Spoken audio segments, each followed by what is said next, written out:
expensive phone ni investment ama ni anasa?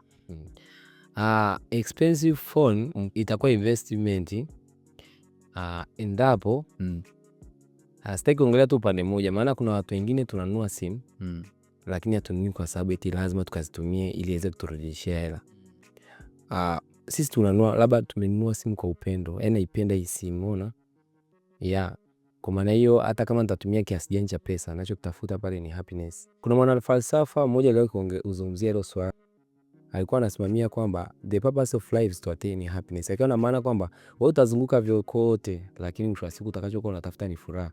Kama kuna kitu fulani kinakupa furaha, unaweza kununua. Lakini kuna watu wengine tunanunua hizi simu kwa ajili ya content creation. Kuna watu wengine wanatengeneza hela kupitia video wanazoziposti ambazo wamerekodi kutumia simu zao.